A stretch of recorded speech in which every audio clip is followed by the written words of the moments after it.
Yes. Okay, ladies and gentlemen, I think in the program it says origin and fate of atmospheric moisture. Is that correct? Overcontinence. Yes. Overcontinence. This is the same question, but I thought you are not going to tell your students, I'm going to talk about the origin and fate of atmospheric moisture over continents. I think they will immediately question what you are going to talk about. So I made a different title. What happens to the moisture you breathe? Yeah? So if you breathe, you all know that when it is cold, like in my country, then when you breathe, you can actually see your breath. You see, well, we call it smoke. It's not smoke, of course. It's condensing water vapor. Yeah? You know what I'm talking about. Now, that is because your breath is saturated moisture at a temperature of 37 degrees. It's saturated. As soon as you cool it, then the water particles become liquid, or the moisture, the gas becomes liquid. Yeah? And that, of course, also only happens if it's cold enough for you to see, because that's not also because at first you expand, so already the pressure reduces. It needs to be cold enough for you actually to see your moisture, but you can see your own moisture coming out of your mouth. Now, what happens to that moisture? Where does it go?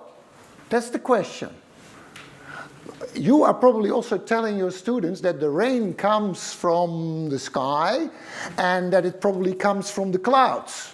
And that the clouds, this is what people generally tell, this is what my teacher told me, the clouds, they come from the sea, and the clouds are formed from evaporated moisture from the sea. So the story is, the sea evaporates, it becomes clouds, the clouds come to the continent, and then it starts raining, and then it falls on the ground. It's a feasible story. It sounds good. It's not correct, but it sounds feasible because you can actually see it.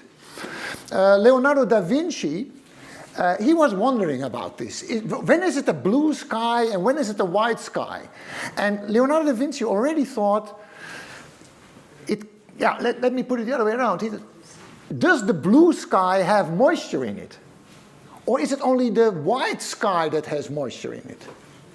And he could reason that you cannot tell by the color how much moisture there is, because the blue can become white. All of you have looked at clouds, and you have seen that a cloud can grow. It can also dissipate. And you look and you say, oh, this looks like a sheep. And if you look longer, oh, now it looks like something else. And after some time, it disappears. Does that mean that the moisture disappeared?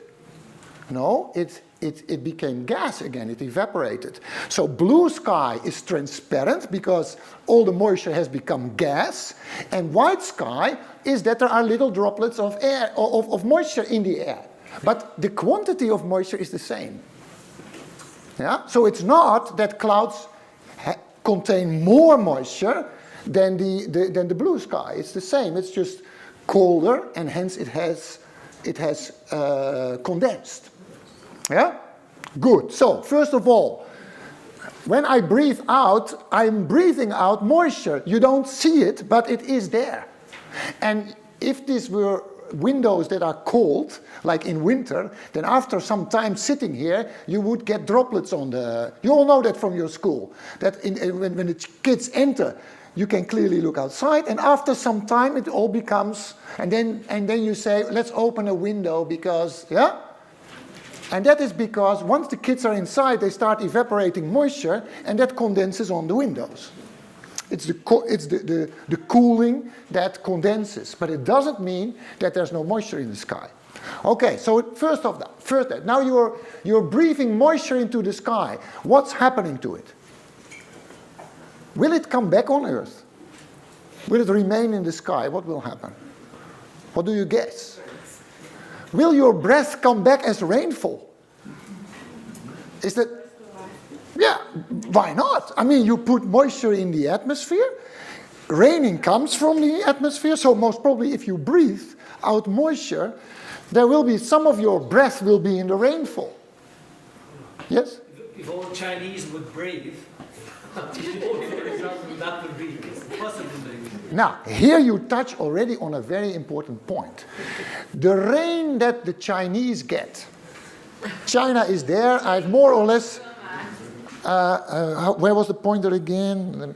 Yeah, China is about here. It is red. I'm later going to tell you what the red means. It's not because it's red China, that is the past. Yeah.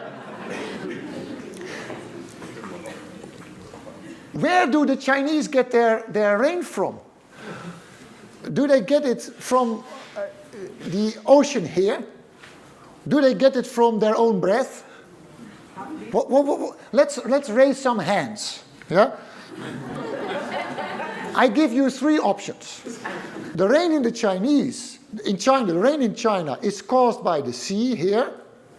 The rain is caused by the own evaporation here, or it is moisture that comes from here, from the Atlantic. It comes from the Atlantic, it comes from the Pacific, or it comes from the land. Who thinks it comes from the Pacific Ocean?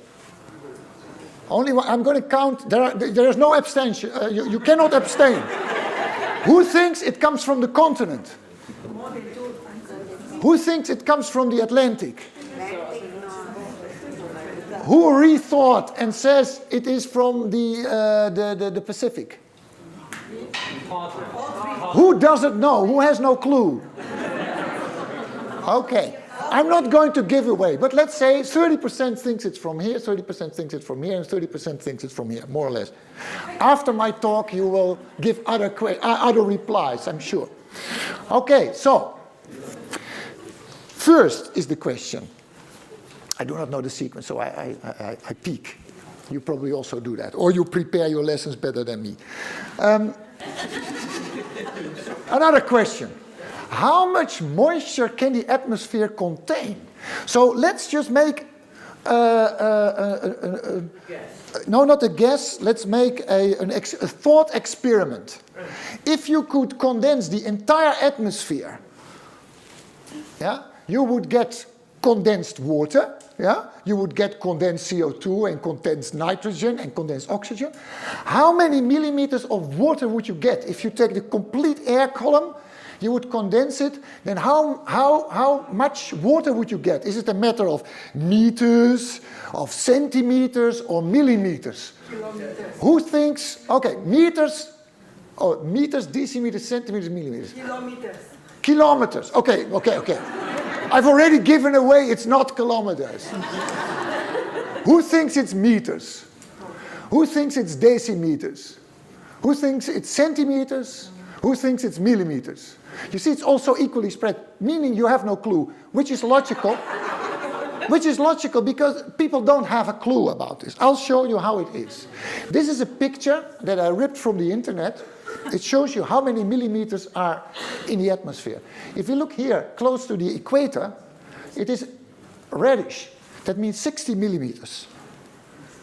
Around the equator, above and we are talking January here, so the sun is about here. Yeah, it's rather southern. You see 60 millimeters. If you go to the northern hemisphere, where we are, I think the color is probably in the order of 10 millimeters. 1 centimeter. This much. And in the tropics, if you have a lot, it is 6 millimeters. A heavy thunderstorm, heavy rainfall, how many millimeters per day? Anybody? Give me a guess. How many millimeters per day?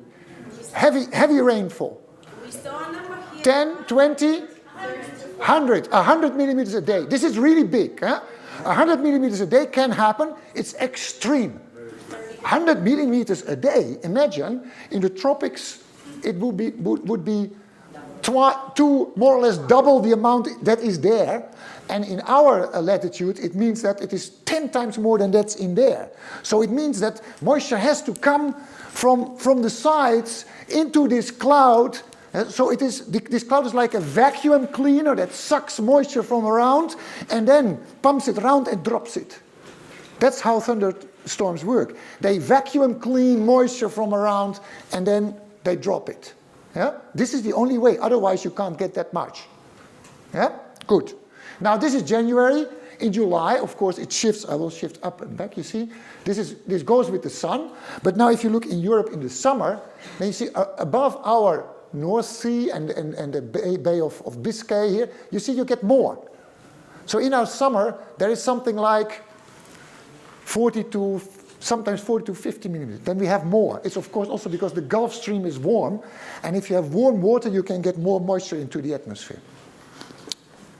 Okay, that still doesn't explain my question of where does the moisture come from. I'm not a meteorologist at all, I'm an engineer. And nowadays I call myself a scientist, but I'm still an engineer. And at some stage, this is a few years back in '95, I started thinking of where does this moisture go and to what extent do we recycle moisture? That means if you have agriculture and you evaporate, does that evaporation come back as rainfall again? Some people called evaporation a loss. A loss. And I, as a hydrologist, I always found the word loss strange because water cannot get lost. Yeah? Children can get lost, husbands can get lost, but water cannot get lost. Yeah? Because it always comes back somewhere. So the word loss in water is a strange word in hydrological terms. So if you have irrigation and it evaporates, this is not lost, it will come back. But where? So I wrote this paper. I call it moisture recycling, very modern because nowadays we talk about recycling for sustainability. Moisture recycling in the Sahel where there was a lot of shortage of water. And then I wrote another one a few years later, also about the moisture recycling, and yet another one. And the meteorologists didn't like this much because I said something else that they said. These were the established meteorological papers from the 70s, but also more recent. And what they in fact said, what is recycling? I'm not allowed to walk away, is it? Can I walk here? Yeah. It's okay. Say this is my table. And now I'm going to define recycling. So imagine that from here there is evaporation. Now it goes into the sky and it rains again. And if it falls back on the table, you could say it's recycled, correct? Yes. That is this top definition of recycling. Now, if my table is small, then you can calculate, of course, that the recycling is going to be 0. Because the drop that evaporates from here is not likely to come back here. It's a small area. If the size of the table is the Earth, then the recycling is 100%. Because it always comes back. Correct? So this definition is completely scale dependent. Scale dependent definitions are stupid. Yeah, because they don't tell anything. If your table is small, it's small. If your table is large, it's large. So does irrigation recycle? Well, if your irrigation is the size of the world, yes. But if your irrigation is small, no. That's a stupid definition. So I did something else. I said, if it evaporates from here and it again falls on land, it doesn't first go to the ocean and then back to, no, it evaporates from here and then it becomes somebody else's rainfall, then it is recycling. Yeah? It's logical. It comes back on, and that's my definition. And then, of course, you get numbers that are not scale dependent. Because if this is just very small and there's a droplet evaporating, I can still say, does this droplet come back on the Earth or does it go back to the ocean? If it comes back to the Earth, it's recycled. It's a closed definition. It took me a lot of time before people started to be interested in my theory. This is the scale dependent, the L there. Huh? In this paper, I demonstrated that there is a gradient from the ocean into the interior, and that the rainfall decreases as an exponential function, and also the moisture in the atmosphere reduces. And there's a link between it. And this would be the rainfall if you had no recycling, and this is the rainfall you actually get. And the difference is the recycling. And you can see the further you go inland, the more the percentage of recycling is. And I predicted that in the Sahel, this is more or less 100% recycled moisture because the direct rainfall that comes from the ocean is already rained out. It rains out too quickly. It must be recycled. So it rains out quickly, but then it evaporates again and is carried on further. This is what I did in 1995. And although in principle I was right, In the actual numbers, I was not, because I couldn't calculate it precisely. These are analytical equations, very simple equations. The principle is right, but in absolute terms, it's not so right. Was I right? But fortunately, since a couple of years, I have students that when I was talking to them like this, they became interested. They said, oh, what a nice subject. I said, I did this already 20 years ago and people hated it, so it's over. No, I want to do my master's study on it. So this guy, he did his master's study on it, and he made a big model for the entire globe, and he started calculating this using data of big databases of atmospheric data that exist. We have so-called reanalysis data, which cover easily the last 10 years of meteorological data, and using that he could calculate my numbers. He did that so well that we published it, and he got the prize from WMO for the best young scientist paper last year. Just a student. Huh? But I'm also very happy because, in fact, these old ideas that I had, he could demonstrate with data that it was more or less right, but not completely right. Now, this is what he calculated for the Earth, the water balance of the Earth. If we say that it rains 100% on the continent, then 60% of that moisture came from the oceans. So here's the ocean, it comes with moisture, a lot of that moisture goes over the continent, 60% drops out, but it becomes 100% because it adds 40% recycled. Then the evaporation is 70%, 30%, what did I do wrong? 30% goes back to the ocean, and 40% returns on the land. So there is 40% recycling. That means that the rainfall is almost double what we would have got without recycling. Almost double. So it is substantial. And this I already knew when I wrote my papers, because we know also that the runoff from the rivers is 30%. We know that. So I could already roughly calculate how much recycling there must be on average on the globe. So 40% of the rainfall comes from recycling, and almost 60% of the evaporation comes back. Now, this is interesting. What does it mean? This student of mine made of the globe a whole simulation. I can show you a little movie later, but this is the result. He showed the percentage of the rainfall which comes from land evaporation. Now, what is red here is about between 70 and 80% here, the dark red. That is the amount of the rainfall that comes from land. It doesn't come from the ocean. Of course, at some stage it came from the ocean, but it came the last time it was evaporated was from land. Now, China is almost completely red, except for the southern part, and that means that this comes from evaporation. It's a lot. By the way, these little arrows are the average wind velocities.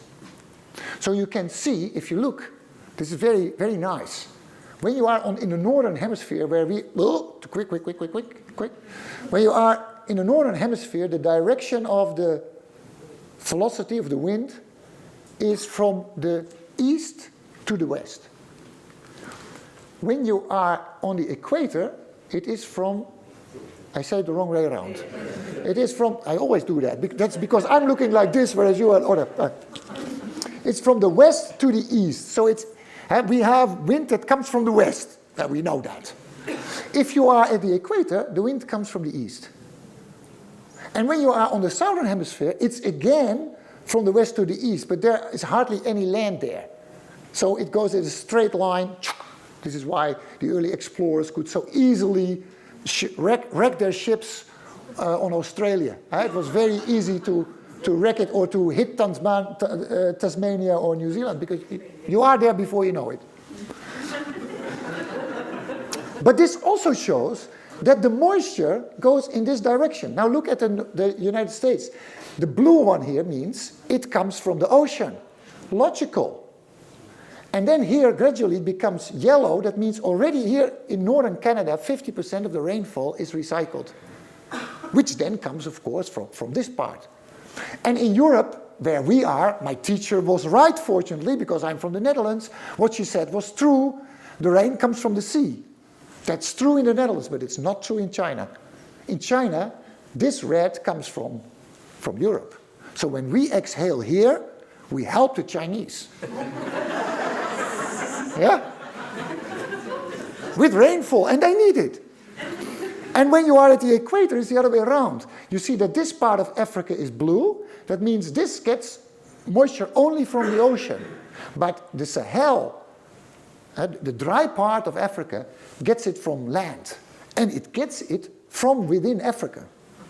Now, this smart student of mine calculated this, but he also did some even smarter thing. He reasoned the other way around. And I had not told him to do that. This was his own idea. He said, okay, now I'm going to color the source. Where does it come from? And that's this. This is the fraction of the evaporation that comes back as rainfall. So here in Africa, this is mostly Kenya, Ethiopia, the Great Lakes district. This is the source of most of Africa. This is the source, you can see, of course, this is the source for that. And we are the source for the Chinese. And the Western United States is the source for Canada. And the Amazon is not so much sustaining the Amazon forest itself, it is sustaining the rainfall in the drier part of South America. And the people with the old definition, they said, oh, okay, I'm going to look here at the Amazon, and I'm going to look how much of this rainfall falls on the Amazon again. But that's not a good question, not a good formulation of a problem. It's far more important to know how much of the evaporation in the Amazon is important for sustaining rainfall on the continent. And then you can see it's 80% or more, 85%. So the Amazon is an extremely important, the forest is an extremely important source of rainfall. This is what my student calculated. Also, it's not very sharp. It was originally sharp, so I have to blame Apple for this. I'm sorry. But what you see here is continuously you see in the atmosphere the amount of the moisture that comes from the land. So the percentage we see now on the vertical scale is the percentage of moisture that comes from land. And then we see it moving. You see, it's beautiful. You can see that here the moisture comes in from the sea, and gradually as you move inland, it becomes redder, and that plumes of terrestrial evaporation then go back to the ocean. And sometimes this lands in Africa. And also here from the US, sometimes this moisture lands in Europe. So sometimes in Europe we get moisture from the Americans. Yeah? And you see the seasons, we have a picture every day. You can actually see weather systems that have been recorded. This is based on data. It's not a model, it's based on data, and we calculated the water balance continuously in the data. I can myself look at this for an hour. I'm not going to ask you to look for an hour because then my talk is over. But you see the seasons, and look how red in the summer, how red Asia is. That means in the summer, Asia has completely recycled moisture, no matter how close you are to the sea. Good, yeah? I can put this thing on the internet, and then you can all watch it or show it to your pupils, if you like. So I will continue where I left off. This is a table showing the two definitions, one with the table and the other with the globe. I have selected here a couple of river basins, quite famous one like the Nile, the Ganges, Brahmaputra, the Mekong, the Yellow River. And then we have the terrestrial origin, my definition of the moisture. We know that globally it's 40%, but you see the Yellow River has 70%. It's very large. This is one of the drought rivers of China, 70% land evaporation, which nobody thought. I don't know if there were hens. Yeah? But if you go to the Ganges, Brahmaputra, it's more or less like the global average, or the Limpopo is. The Nile is also 46%. But in this classical definition, whereby you say the evaporation from my catchment into my catchment is of course a lot smaller and sometimes insignificant. Like the Nile has only 20% of its own moisture, but that's not important because that's the wrong definition. Good. If you plot the old definition, then you find that the recycling coefficient is a function of the size, which is what I said. If the table is large, it's more, and if the table is small, it's obvious. But if you use my definition, that is the top blue, then there is no relationship. Of course not. Yeah? It's just random. There's no link between the size and the percentage of recycling. Now comes the next question. For sustainable development, if we change the land use, if we do irrigation, or we deforest, is there an impact? Of course there is, but how much? Is it relevant? That's the question that a next student of mine wanted to answer. And I've collaborated with the Swedes in this, with Patrick Kies, and with my student from Greece, Rebecca Nicoli. And what they did is they first indicated some vulnerable areas. And there were some vulnerable areas here in China and of course in the Sahel. And these ones I'm going to show you. The Western Sahel, it's very vulnerable, as we all know from the news. The rainfall during the growing season is for 90% in Mali recycled moisture. So you can imagine this is a critical area. Now, what we then define is a so-called precipitation shed. We hydrologists, we talk about a watershed. A watershed is in fact, you have a sort of something that looks like a leaf, yeah? A divide. The topography tells you if the drop falls within the topography line, then it runs out through the river. We call that a catchment or a watershed. Yeah? And it has the shape of a leaf, which also has the drainage structure as in a river.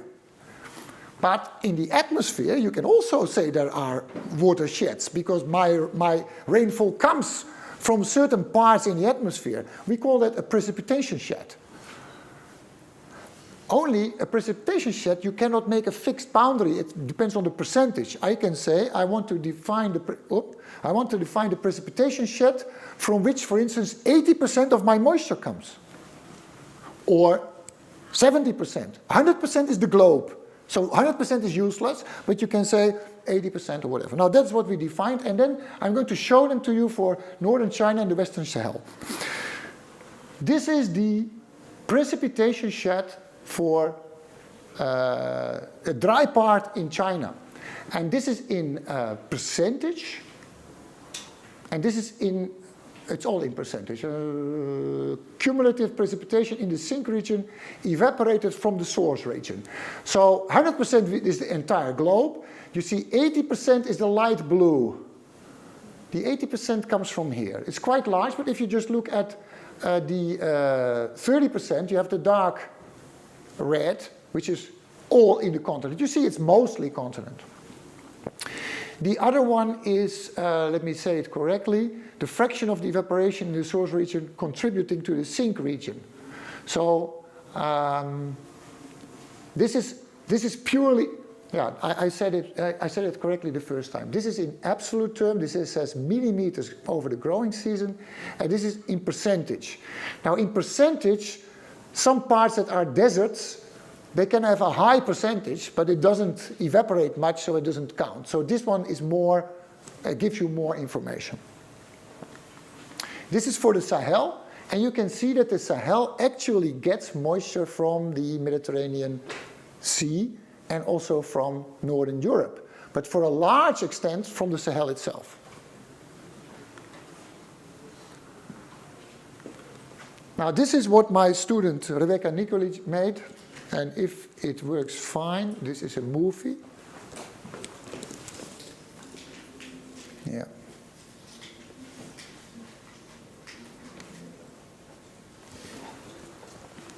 Here we see the difference between the evaporation in the natural case, pre-human, before we started changing the land use, And now, don't ask me how we did it, because that's a bit of a complicated story, but you see here the difference in evaporation due to human interference.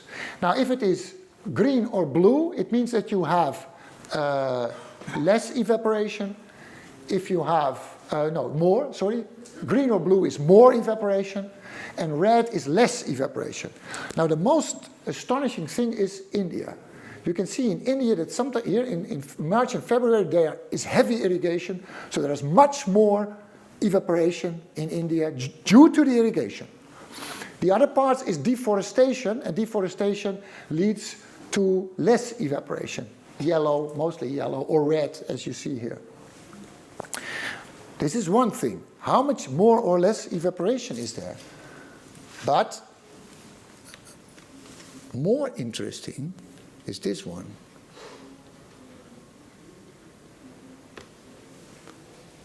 How much more rainfall do we get? And now we see that under the Himalayas, we see sometimes heavy blue. That means that evaporation of the irrigation comes back. Here, look, it's very blue. And it is because the evaporation that takes place here, it goes with the flow of the wind to the Himalayas, and it rains back, comes back in the Ganges. So the irrigation in India and Pakistan and Bangladesh is not lost at all. It even comes back in your own basin, and you'll see large parts of southern China benefit from India. It's amazing. Africa is generally poorer. This means deforestation, land degradation leads to less rainfall in Africa. We have proven and quantified this. This is the average picture you then get. Annual average continental precipitation. So this is the increase in precipitation that you get on average on an annual basis. And this is the decrease you get in Africa. And this is then for January and for July. And you can see in July there is a really big effect. And it even goes as far as China. So these are the kind of things we can nowadays do. And it gives a completely different dimension to the climate change discussion. The climate change discussion says we burn CO2, that changes the climate, etc. May lead to more or less rainfall, we don't often know. But this is something we know for certain. If we evaporate more or if we evaporate less, we change the water balance of the Earth and we change the rainfall patterns on the Earth, and that's quantifiable. Now these are the 3 papers that I was referring to, besides the ones that of myself, the old ones. This is my student Van der End. And we had 2 papers in open access journals. You can get access to these. And this is a paper that we have recently published here in Biogeosciences discussion. I think it's still under discussion. It's also an open access journal. So you can easily see these papers. And if you have problems, just call me or send me an email, and I will. I can imagine that maybe one of you wants to use this for lecturing material. Then just write me an email, and I will send you material. Thank you.